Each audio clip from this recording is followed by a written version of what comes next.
Hello guys, this is Code.XTREAM and I'm here to teach you how to make payroll using NetBeans Jframe Java and using database SQLite.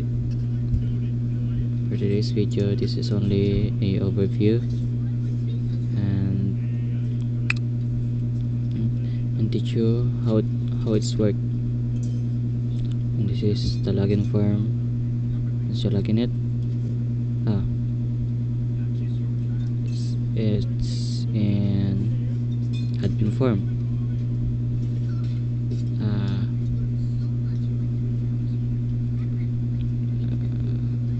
Here you can register an account, admin, cashier, or employee.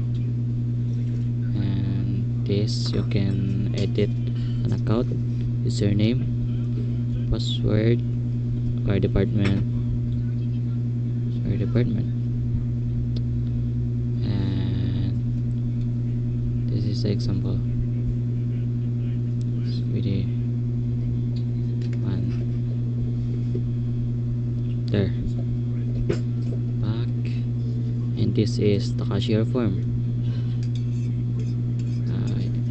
You will put it the EID, employee name, position, date, number of hours, rate per hours, bonus, and register once you input it.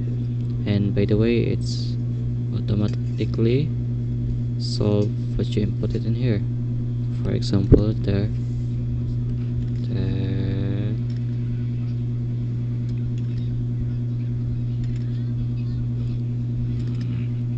You see there, it's automatically. See it.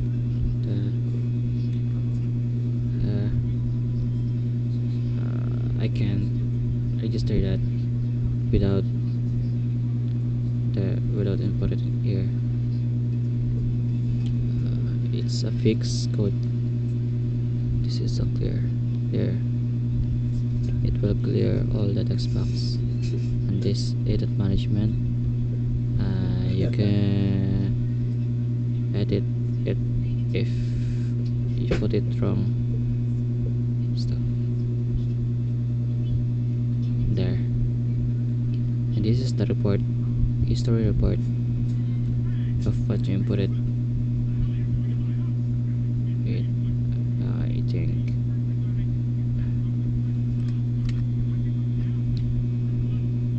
there.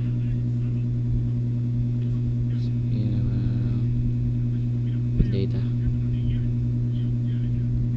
there. And let's go to cashier form.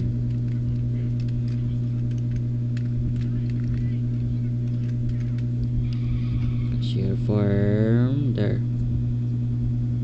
It's the same thing as an admin, but the difference is you can register but you can't edit it. Only admin can edit that. And for the employee, the viewer of their data, their own data. For skibidi, that's his data. And for Code.XTREAM, that's my data. So that's it all for today, and see you in next video for part 1. Thank you.